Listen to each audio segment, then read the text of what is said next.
पंच बिखादी एक गरीबा, राखो राखण हारे। खेद करहि और बहुत सतावहि, आयो शरण तिहारे। कर कर हारो अनेक बहुभांति, छोड़त कतहु नाही। एक बात सुनिता की ओटा, साध संग मिट जाए।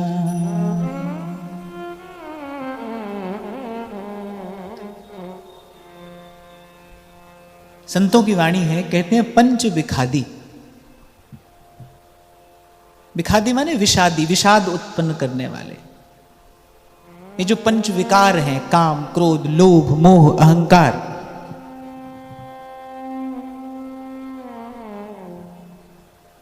तो दीन होकर जीव कहता है कि ये पांच हैं पंच विखादी और बड़े प्रबल हैं। और एक गरीबा, एक मैं हूं। पंच विखादी एक गरीबा, कह रहे यहां एक से एक लड़ने वाला नहीं है, एक से लड़ने वाले पांच हैं। कह रहे प्रभु ये कहां का न्याय है? राखो राखण हारे, खेद करहि और बहुत सतावहि, आयो शरण तिहार। पूर्व कभी हमने चर्चा की थी कि कितना भी वीर योद्धा क्यों ना हो और कितना भी लंबा युद्ध क्यों ना चलता हो, पर युद्ध का एक ऐसा नियम है कि सूर्यास्त के बाद युद्ध विराम हो जाता है। तो जो सैनिक है, योद्धा है, उसको अगले दिन तैयार होने के लिए थोड़ा आराम मिल जाता है। वो अगले दिन के लिए फिर उस उत्साह से कूद पड़ता है रणभूमि में। पर यहां तो दशा दूसरी है। यहां तो न दिन को चैन है और न रात को आराम है। ये जो पंच विकार हैं, इनसे जीव को दिन रात लड़ना पड़ता है। तभी कबीर जी ने कहा 8 पहर संग्राम। कह रहे भक्ति दुहेली राम की बहुत कठिन है। और नहीं कायर का काम, जो पीठ दिखा के भाग जाने वाला हो, वो तो आए ही नहीं। क्यों? कह रहे यहां आराम नहीं मिलेगा। निस्प्रेही निध रखता 8 पहर संग्राम। जिसने साधन किया है, साधन का अनुभव तो उसी को है ना। जो भजन के मार्ग पर चल रहा है, भजन का अनुभव उसी को है। ये कोई कहने सुनने की बात भर नहीं है। श्री गौड़िया संप्रदाय के महान संत पंडित श्री रामकृष्ण दास बाबा, उनका जीवन व्रत था कि वो ब्रज से बाहर की कोई वस्तु स्पर्श नहीं करते थे। छाछ और नमक तक भी वो ब्रजवासी के घर का ही लेते थे। अगर कभी कुछ आवश्यकता पड़ी तो उन्होंने केवल ब्रजवासी की ही वस्तु स्वीकार की। ऐसा उनका जीवन व्रत था। एक बार कलकत्ता के कोई सेठ उनके पास बहुत सारा सूखा मेवा लेकर आए। तो एक ब्रजवासन उनके पास में बैठी थी। बाबा ने लेने से मना कर दिया, क्योंकि बाबा का ये व्रत था कि केवल ब्रजवासी की ही वस्तु स्वीकार करेंगे। तो उस महिला ने बाबा से कहा, बोले बाबा ये तो सूखो मेवो है, ये तो फल है, या लेवे तो कहा है जाएगो। तो बाबा ने कहा, लाली तू भजन करे? तो उसने कहा नहीं। बाबा ने कहा तब तो कहा पता कि कहा है जाएगो। भजन करने वाले को पता है। भजन के मार्ग का अनुभव भजन भजन कहने वाले को नहीं है। भजन के मार्ग का अनुभव तो भजन करने वाले को है। क्या हो जाएगा ये तो भजन करने वाला जानता है ना। कल भी मैं आपसे कह रहा था, भाई ये तो कांटों की बाड़ी है। एक एक कांटे से अपना दामन छुड़ाओगे तो दूसरे में उलझ जाएगा। क्यों कहते हैं कि संभल संभल पग धरिए? यहां तो भाई उस दिन में मैं आपसे कह रहा था, जैसे दांतों के बीच में जिह्वा रहती है ना, ऐसे रहना पड़ता है साधक को संसार में। और 8 पहर संग्राम में भीतर बाहर लड़ना पड़ता है। तो संत अपनी साधना का अनुभव बता रहे हैं, कह रहे पंच विखादी, एक गरीबा, उसको कहा विषादी है, और एक गरीबा, गरीब माने जो दीन है, हीन है, निर्बल है, एक गरीबा राखो राखन हारे। और फिर कह रहे खेद करहीं कि दिन रात मुझे पीड़ा देते हैं और बहुत सतावहीं, बहुत सतावहीं, और आयो शरण तिहारे। और फिर कहते हैं कर कर हारो अनेक बहुभांति, अनेक साधन किए हैं मैंने, इनसे मुक्त होने के लिए अनेक अनेक प्रयास किए हैं मैंने। कर कर हारो अनेक बहुभांति, पर परिणाम क्या निकलता है? छोड़त कतहु नाही, किसी भी प्रकार से ये मुझे छोड़ते नहीं, ये मुझे कष्ट देना छोड़ते नहीं किसी भी प्रकार से। कर कर हारो, हार गया मैं। इसीलिए मैं आपसे बार बार कहता हूं भाई, बार बार गिरोगे, डरना नहीं, हताश निराश नहीं होना, उदास मत होना।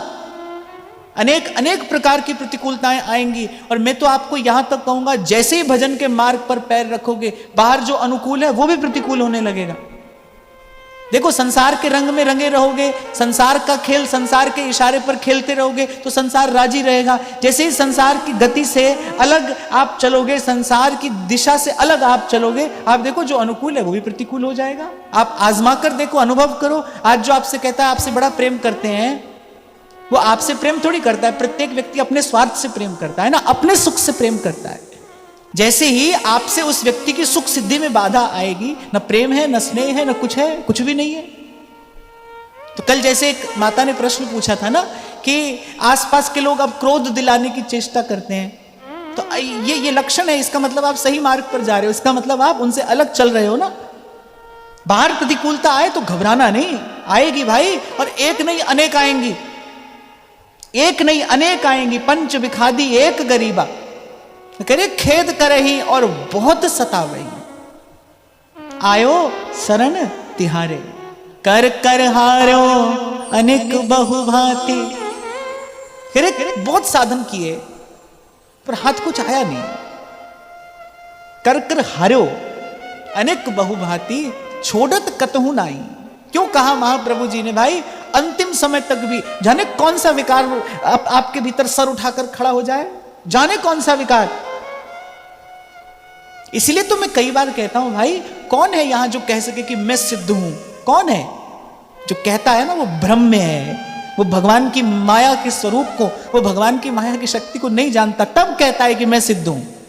जो जान लेगा वो नहीं कहेगा, वो नहीं कहेगा।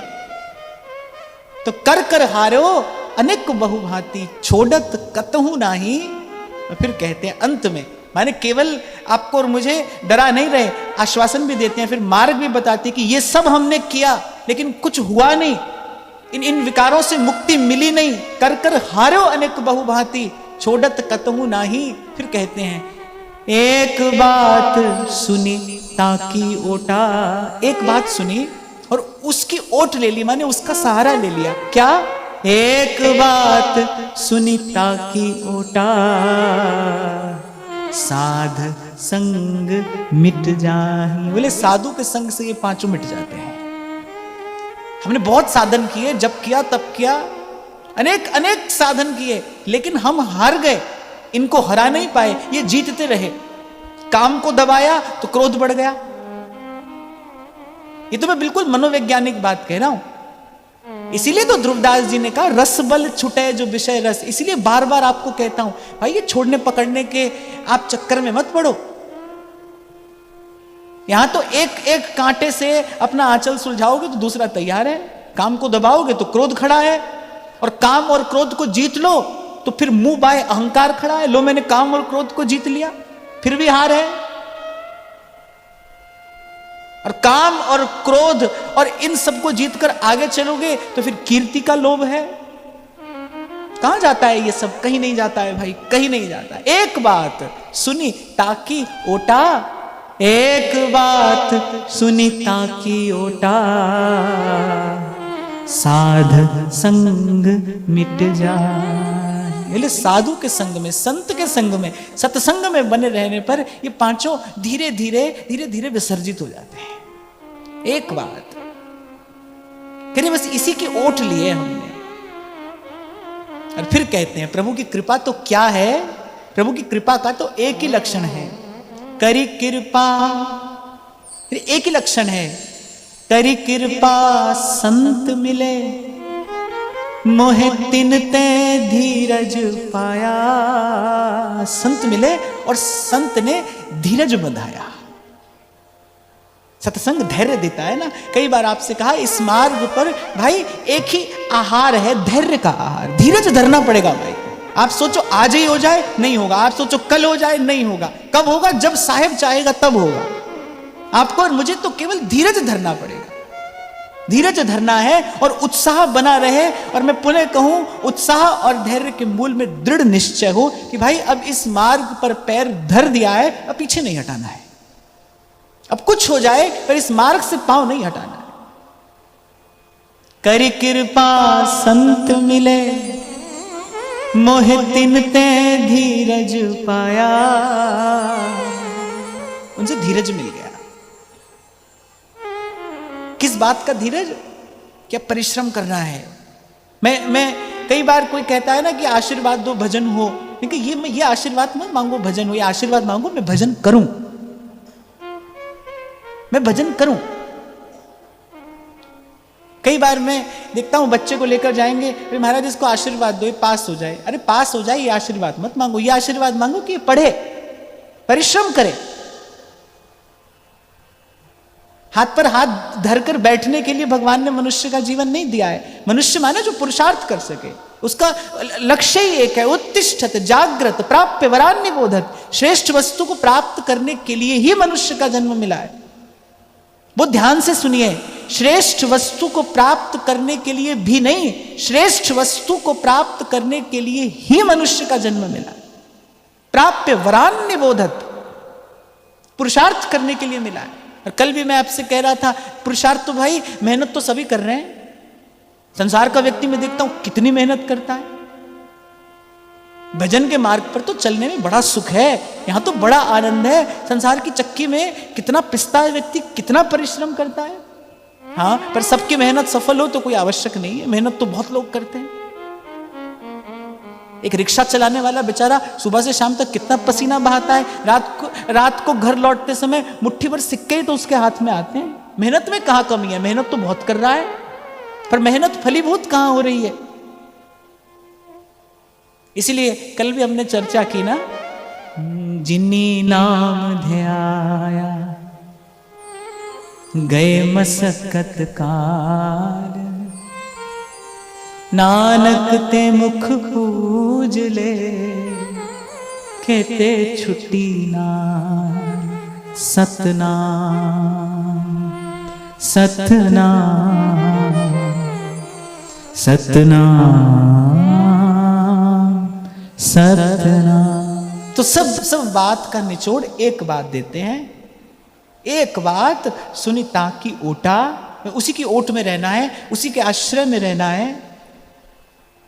ओट समझते हैं ना अभी, एक ही बात के पीछे पीछे अब हमको चलना है। एक बात सुनी ताकि ओटा, साध संग मिट जाही, कि सत्संग में बने रहना है। सत्संग में बने रहने से क्या होगा? सत्संग में बने रहने से यही होगा कि धीरे धीरे ये विकार स्वतः आपको छोड़ जाएंगे, मिटेंगे नहीं, छोड़ जाएंगे। महाप्रभु जी ने सुधा निधि में एक संकेत किया है, कहते जिस जो हृदय से रसमय हो गया है ना, उसको छोड़ जाते हैं सब विकार, उसके पास रहते नहीं।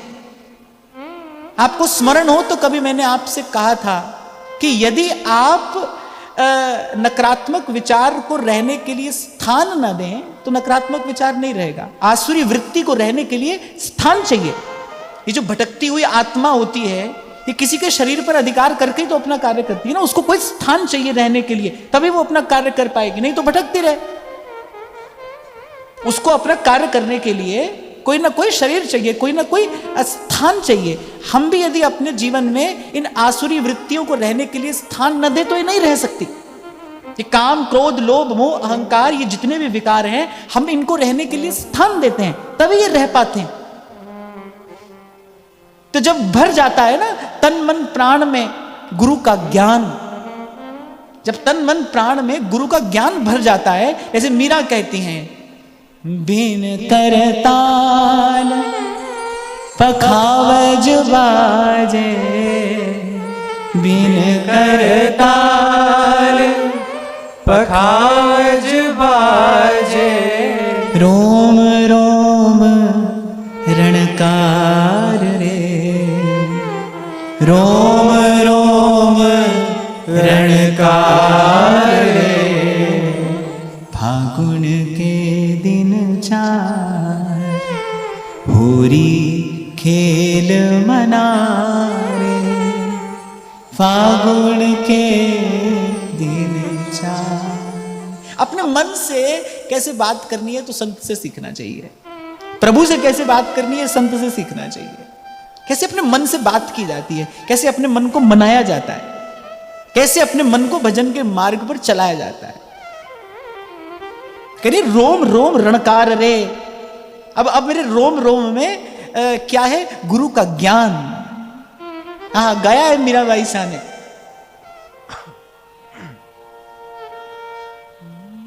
गुरु मिला रैदास जी, दीनी ज्ञान की गुटकी। गुरु मिला रैदास जी, दीनी ज्ञान की गुटकी। संतों की वाणी संकेत करती है गुरु से केवल ज्ञान ही लिया जाता है। ज्ञान के लिए ही गुरु है, ज्ञान के लिए ही गुरु के पास गमन करना चाहिए, और किसी बात के लिए नहीं, किसी बात के लिए नहीं। व्यवहार करने के लिए तो संसार पड़ा है भाई, जन्म जन्म से करते ही तो आ रहे हो। न तो गुरु व्यवहार सिखाता है, न गुरु व्यवहार करता है। गुरु का काम व्यवहार से छुड़ाना है। गुरु का कार्य प्रपंच की निवृत्ति कराना है, ज्ञान का दीप जलाकर। गुरु मिला रैदास जी, दीनी ज्ञान की गुटकी। गुरु मिला रैदास जी, दीनी ज्ञान की गुटकी। मीरा के प्रभु गिरधर नागर, मीरा के प्रभु गिरधर नागर, मीरा के प्रभु गिरधर नागर, मीरा के प्रभु गिरधर नागर। जन्म मरण सो छुट गई मेरो मन, लाग्यो हरि जी सू, अब ना रहूंगी मैं अटकी। मेरो मन लाग्यो हरि जी सू, अब ना रहूंगी मैं अटकी। मीरा के प्रभु गिरधर नागर और जन्म मरण से छुट गई। जब गुरु ज्ञान देता है ना, और तन मन प्राण में जब रम जाता है वो ज्ञान, फिर और किसी बात के और किसी विचार के रहने के लिए ठौर नहीं है ना। रहीम कहते हैं बड़ी सुंदर बात कि नैनन पिय मूरत बसी, अब पर छवि कहां समाये। भरी सराय रहीम लख, पथिक आप फिर जाए। सराय समझते हैं ना, गेस्ट हाउस। फिर कोई आया है अतिथि, अतिथि गृह में, फिर वहां रहने के लिए स्थान ही नहीं है तो लौट जाएगा ना। ऐसे ही कह रहे नैनन पिय मूरत बसी, अब पर छवि कहां समाये। भरी सराय रहीम लख, पथिक आप फिर जाए। उसको लौटाना नहीं पड़ता, वो भरा हुआ स्थान देखकर स्वयं लौट जाता है। जैसे गोपी कह रही है कि भाई तेरी बात तो बड़ी अच्छी है रे उधो, पर ये तेरा ज्ञान रखे कहां? इसको रखने के लिए स्थान नहीं है ना। रोम रोम शाम है, कहां रखे इस ज्ञान को? तो जब भर जाता है ना ज्ञान, भीतर बाहर जब उजास होती है उस ज्ञान की, जब सत्य का आलोक आलोकित करता है, प्रकाशित करता है जीवन, फिर नहीं रहते ये विकार। कई बार मैंने आपको कहा कि भाई अंधेरे का हाथ पकड़कर अंधेरे को नहीं निकाला जाता, दीपक जलाया जाता है, दीपक जलाया जाता है। तो इन विकारों से एक एक करके नहीं लड़ा जा सकता। इन विकारों से मुक्त होने की विधि क्या है? मीरा कहती हैं, फिर कहती हैं, राजकुलारी लाज गमाई, सादा के संग भटकी। आपने खूब सुना है कि महलों में पली और बन के जोगन चली, मीरा रानी दीवानी कहने लगी। मैं कई बार कहता हूं कि ये बड़ा रेयर कॉम्बिनेशन है, रानी भी और दीवानी भी। वो रानी दीवानी कहने लगी। राजकुलारी लाज गमाई, वो जो देह गेह की आसक्ति, वो जो ममता अहमता कैसे छूटी? फिर साधा के संग भटकी। राजकुलारी लाज गमाई, सादा के संग भटकी।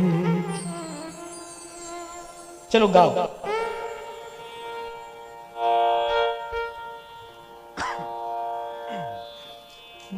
राजकुलारी लाज गमाई, सादा के संग भटकी।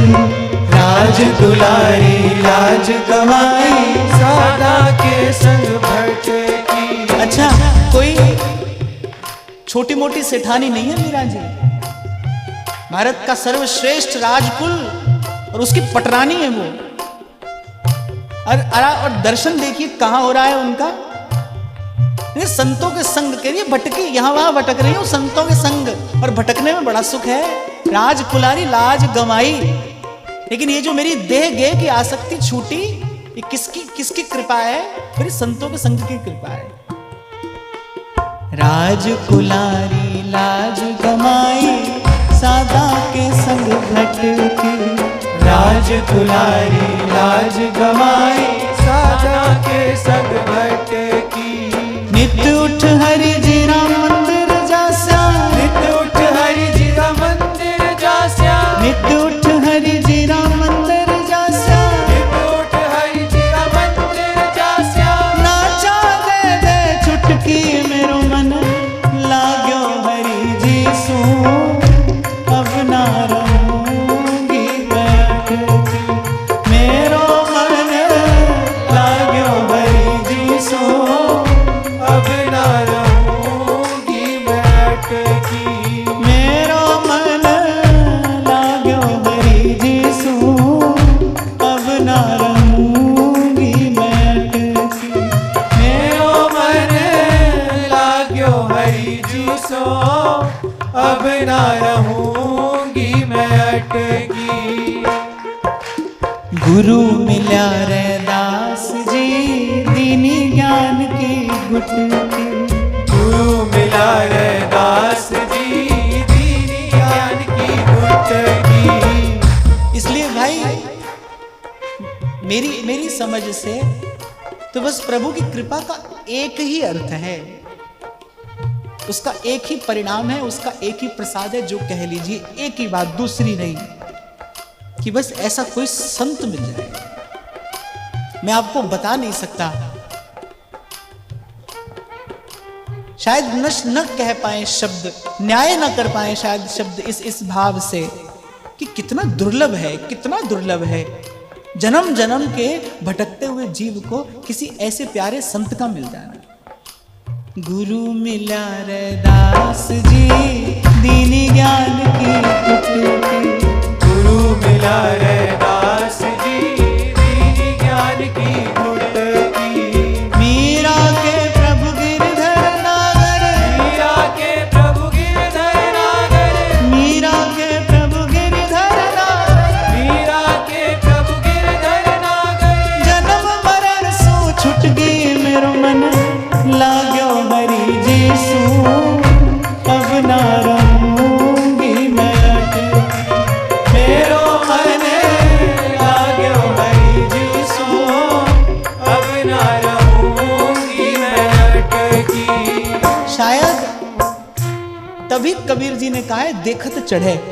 देखो आप और मैं तो बहुत दूर, अभी उस भाव से भी बहुत दूर, केवल श्री बाईसा के शब्द गा रहे हैं।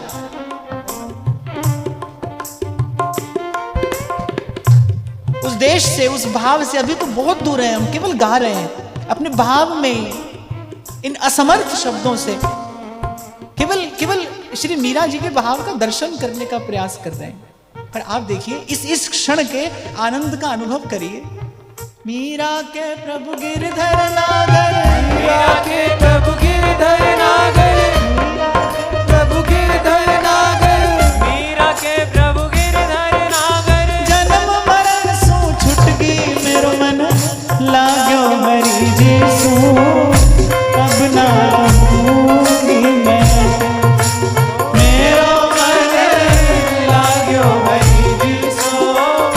अब ना रहूंगी मैं अटकी।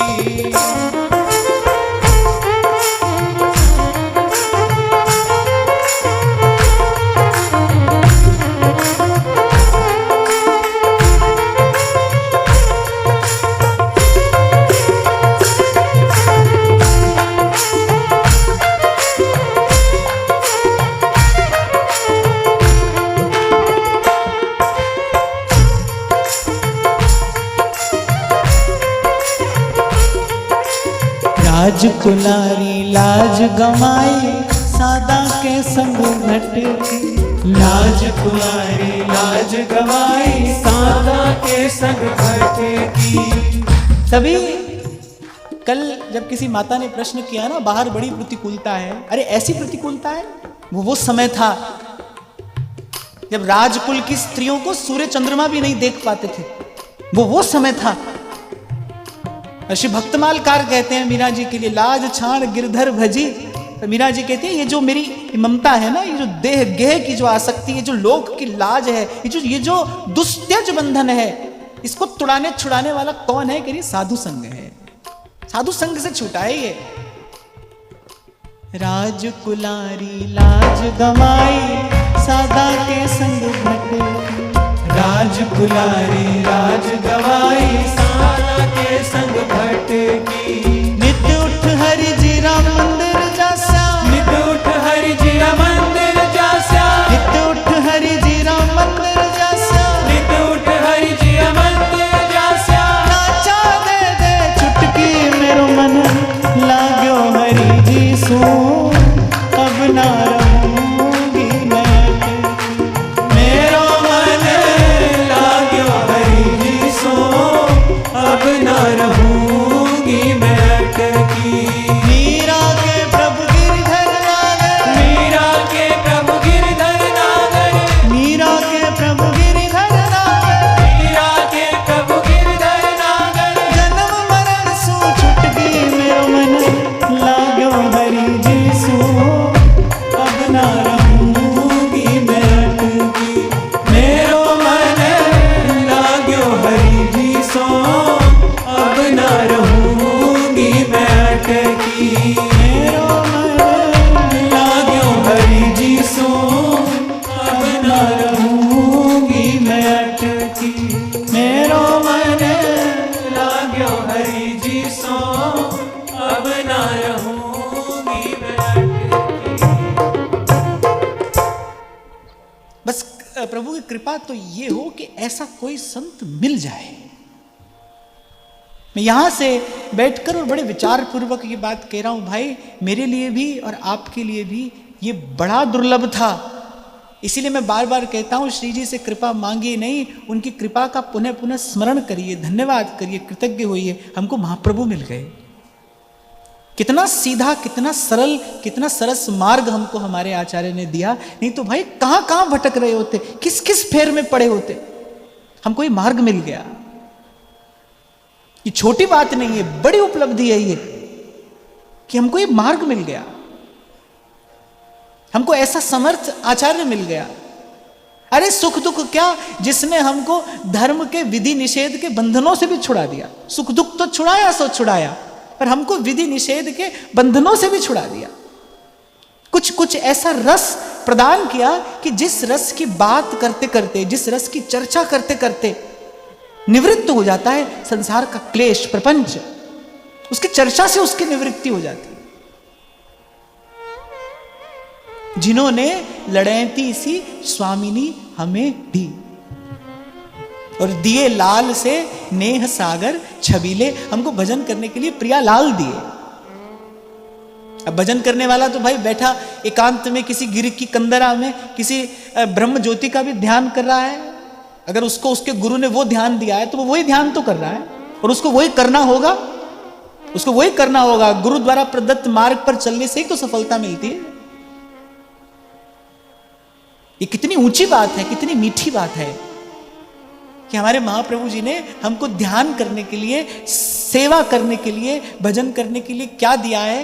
श्री जी के चरणों का सुमिरन करके, श्री जी के चरणों का सुमिरन करके, नैनन नीर बहाए, नैनन नीर बहाए, वृषभानु लली के गुण गाइए, वृषभानु लली के गुण गाइए। इसी का विचार करते हुए श्री सेवक जी महाराज दशम प्रकरण के प्रथम भाव में प्रथम पंक्ति में क्या कहते हैं? श्री हरिवंश सुधर्म दृढ़ अरु समझत निज रीत। जो इस धर्म के अनन्य रसिक हैं, जो अनन्य भाव से इस धर्म को धारण करने वाले हैं, क्योंकि धर्मी बिना नहीं धर्म, ना ही बिन धर्म जो धर्मी। और एक प्रकार से देखा जाए तो धर्मी ही धर्म का मूर्तिमान स्वरूप है ना। धर्मी है तो धर्म है, तो धर्म का दर्शन है। कैसे समझ में आएगा धर्म? क्षमा करना, पर पुस्तक में पढ़ने से धर्म समझ में नहीं आता। कोई ऐसी पुस्तक, कोई ऐसा ग्रंथ नहीं है जो आपको सद्धर्म सिखा सके, समझा सके। अनेक अनेक महापुरुषों के जीवन में जब विक्षेप उत्पन्न हुए तो भगवत प्रेरणा से उनको यही आज्ञा हुई कि ये सब छोड़िए और जाइए किसी संत की शरण में जाइए, किसी जीवन मुक्त महापुरुष की शरण में जाइए। उसके पास जाकर बैठोगे ना, उसका संग करोगे, उसके चरणों की धूल उड़कर आप पर पड़ेगी। उसके आभा मंडल में जब जाकर बैठोगे तब पता चलेगा प्रकाश क्या होता है। कैसे बताया जाए प्रकाश क्या होता है?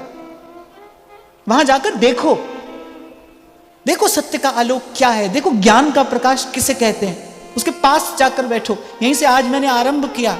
संत अपने जीवन का अनुभव दे रहे हैं। पंच बिखादी एक गरीबा, राखो राखण हारे, खेद करही और बहुत सतावही, आयो शरण तिहारे। और कह रहे कर कर हार्यो, कर कर हार्यो। आहा, कबीर कहते हैं सबे रसायन हम किया भाई, सब करके देख लिया, कुछ नहीं हुआ। कर कर हार्यो अनेक बहुभांति, छोड़त कतहु नाही, कतहु नाही। एक एक क्षण के लिए कहते हैं कि इनसे मुक्त नहीं हो पाया, एक क्षण के लिए। किस सिद्धि की बात करता है करने वाला भाई? यहां कौन सी सिद्धि है? कौन सिद्ध है यहां? कर कर हार्यो अनेक बहुभांति, छोड़त कतहु नाही, एक बात सुनी ताकी ओटा, साध संग मिट जाए। बोले साधु के संग में, संतों की संगति में ये मिट गए, अपने आप मिट गए, ये छोड़ गए, मुझे छोड़ गए, मैंने इनको नहीं छोड़ा। प्रबोधानंद सरस्वती पादी बात कहते हैं वृंदावन महिमामृतम में, कह रहे प्रभु मैं इन विकारों को नहीं छोड़ पाऊंगा। देखो जो सीधा सच्चा महापुरुष है वो सच्ची बात कहता है। कह रहे प्रभु मैं इनको नहीं छोड़ पाऊंगा।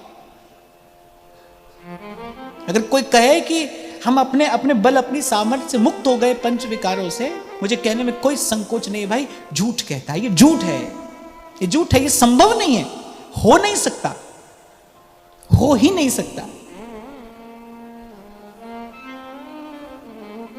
कह रहे प्रभु मैं नहीं छोड़ पाऊंगा इनको, मैंने तो इनको हृदय से लगा रखा है। इसीलिए तो संत तो ये कहने में भी संकोच करते हैं कि प्रभु हम आपसे प्रेम करते हैं। कहां प्रेम करते हैं भाई? इन विकारों को हमने अपने हृदय से लगा रखा है, हम नहीं छोड़ते इन्हें, और वो कह रहे हैं हम नहीं छोड़ पाएंगे, आप कृपा करिए। इसीलिए तो आप अकारण करुणा वरुणालय हैं। इसीलिए तो श्रीमद् भागवत कहती है कमवा दयालुम शरणम ब्रजेम। आपके जैसा दयालु और कौन है? हमको जो चाहे हम उसको चाहें, ऐसा व्यापार तो संसार में होता ही है। पर प्रभु की कृपा का वैशिष्ट क्या है? प्रभु की कृपा की विशेषता क्या है? क्यों प्रभु को कृपालु दयालु कहा गया है, कहा जाता है? और क्यों वो कृपालु दयालु हैं? जीव तो जिसको चाहता है वो उसको चाहता है। यहां तो सब व्यापार होता है, पर भाई जीव प्रभु को नहीं चाहता है, फिर भी प्रभु जीव को चाहते हैं। हम नहीं चाहते हैं प्रभु को, पर प्रभु हमको चाहते हैं। हमारा यहां बैठना इस बात का प्रमाण है, प्रभु हमको चाहते हैं। हमारा मन यहां पर बैठकर संसार की प्रदक्षिणा लगा रहा है, ये इस बात का प्रमाण है कि हम प्रभु को नहीं चाहते हैं। हम माला लेकर बैठते हैं और मन उछल कूद करता है, ये इस बात का प्रमाण ही तो है हम प्रभु को नहीं चाहते। जिसको चाहो उसका भजन तो बिना प्रयास दिन रात होता है। आप जिस वस्तु को चाहते हो उस वस्तु का भजन तो बिना प्रयास दिन रात होता है भाई। उसके लिए कोई माला नहीं जपनी पड़ती, उसके लिए कोई ध्यान नहीं लगाना पड़ता। मैं तो आपको प्रमाण दे रहा हूं, हम नहीं चाहते प्रभु को। इस भ्रम में मत रहना कि हम प्रभु को चाहते हैं, हम प्रभु से प्रेम करते हैं। प्रभु चाहते हैं जीव को, वो कृपा करते हैं, बार बार कृपा करते हैं। मैले कुचैले जीव पर कृपा करते हैं, पतन के गर्त में पड़े जीव पर कृपा करते हैं। जीव प्रभु को नहीं चाहता है, फिर भी प्रभु उसको चाहते हैं। कोई आश्चर्य नहीं है अगर कबीर जी ने कह दिया पीछे पीछे हरि फिरे। मुझे तो ऐसा लगता है हम सबके भी तो पीछे पीछे फिर रहे हैं भगवान। हम कहां चाहते हैं प्रभु को? हम प्रभु की ओर देखते भी नहीं, प्रभु एक क्षण के लिए हमको छोड़ते नहीं। हमारा यहां बैठना जब हाथ में माला लेकर हम बैठते हैं, जब श्री जी की सेवा करते हैं, इस बात का प्रमाण है कि वो हमको चाहता है। नहीं तो महाराज क्यों कहते, तुद पावे ता नाम जपावे, सुख तेरा दिता नहीं है, सुख तेरा दिता लइए। चरण कमल तेरे धोए धोए पीवा मेरे, सतगुरु दीन दयाला। यही प्रभु की कृपा, यही प्रभु के प्रेम का वैशिष्ट्य है। महाप्रभु श्री प्रिया जी के लिए कहते हैं ना, वात्सल्य सिंधु निज जन परमोदार, वात्सल्य सीमा। हमारी तो चाहने की भी एक सीमा है। हम अपनी सीमा से बाहर जाकर चाह भी नहीं सकते। और ये जो प्रभु की इच्छा है ना, ये हम जीव की सीमा से बाहर की बात है। जीव तो क्या चाहेगा? काम के धरातल पर खड़ा व्यक्ति क्या चाहेगा? कामी व्यक्ति क्या चाहेगा? स्त्री या पुरुष? लोभी क्या चाहेगा? धन? एक अहंकारी क्या चाहेगा? कीर्ति।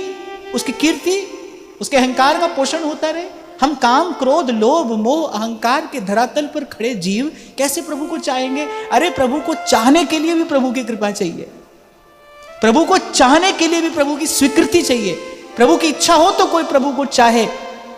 पाना तो दूर की बात है, पाता तो वो है जिसको वो चाहता है, पर प्रभु को चाहता भी वो है जिसके लिए प्रभु की इच्छा हो, स्वीकृति हो। कई बार कोई मुझसे पूछता है ना, हम किस भाव से भगवान का भजन करें? आप और मैं कौन होते हैं भाई इस बात का निर्णय करने वाले? हम किस भाव से भजन करें, ये प्रभु ने नियत करते हैं। कहते हैं कि जब श्री हरिराम व्यास जी के साथ ये घटना घटी ना, कि ऐसे मानसिक रूप से किंचित, बहुत थोड़ी सी ऐसे अवज्ञा सी हो गई कुछ कबीर जी के स्वरूप की, तो तुरंत लीला दर्शन में विक्षेप उपस्थित हो गया। श्री महाप्रभु जी ने कहा कि आप जैसे भक्ति सम्राट को भी अगर लीला रस से कुछ वंचित कर सकता है, तो एक ही बात है, अवश्य आपसे कोई ना कोई भक्त अपराध हुआ है। विचार करिए, आपसे कोई भक्त अपराध हो गया है, अनजाने में हो गया है, पर हो गया है। व्यास जी तत्वज्ञ महापुरुष थे, धीर गंभीर थे, ज्ञानी थे। एकांत में बैठकर उन्होंने चिंतन किया तो बात पकड़ में आ गई कि हाँ भाई, कुछ ऐसी बात हमारे मन में आ गई थी। व्यास जी ये पद लिख रहे थे, इतनो है सब कुटुंब हमारो, सेन धना नामा और पीपा, ये पद व्यास जी लिख रहे थे। और इस पद में कबीर जी का भी स्मरण हुआ। तो व्यास जी के मन में आया भी कबीर जी तो निर्गुण भक्त हैं, हम उनकी क्या बात लिखें। बस इतनी सी बात, कुछ और अवज्ञा नहीं हुई, केवल इतना ही कहा। और कबीर जी निर्गुण भक्त हैं ही, केवल इतना ही कहा व्यास जी ने। किंचित ही जो न्यून सा भाव मन में आया ना, लीला दर्शन में विक्षेप हो गया। व्यास जी ने श्री यमुना जी के किनारे बैठकर कबीर जी का स्मरण किया, आह्वान किया, उनसे कृपा की याचना की। अच्छा, एक और बात, जिसका अपराध हुआ हो उसी से क्षमा मांगनी चाहिए। हम लोग क्या करते हैं, अपराध तो किसी का करते हैं, क्षमा भगवान से जाकर मांगते हैं। जिसका अपराध किया है ना, उसी से क्षमा मांगिए। अहंकार तो तभी जाएगा। तो कबीर जी ने हंसते हुए कहा कि आप तो प्रभु की लीला का मर्म जानने वाले महापुरुष हैं। मैं कौन होता हूं ये निश्चित करने वाला कि मैं सगुण का भजन करूं या निर्गुण का भजन करूं। ये तो साहिब की इच्छा है। साहिब ने जो कहा, जैसा कहा वैसा हमने किया। प्रभु नियत करके भेजते हैं कि ये संसार में जाएगा और हमारे विषय में ये बात कहेगा। प्रभु नियत करेंगे हम किस भाव से प्रभु का भजन करें। इसीलिए तो मैं आपको कहता हूं, हमको ले आए महाप्रभु यहां, हमको श्री जी की कृपा महाप्रभु के चरणों तक ले आई। ये ज्वलंत प्रमाण है ना, प्रकट प्रमाण है इस बात का कि वो हमको चाहते हैं। और ये कितना बड़ा आधार है जीवन जीने के लिए, ये कितना बड़ा आधार है कि प्रभु हमसे प्रेम करते हैं। वो तो करते ही है भाई, हमको करना है, हम नहीं करते हैं, हम नहीं चाहते हैं।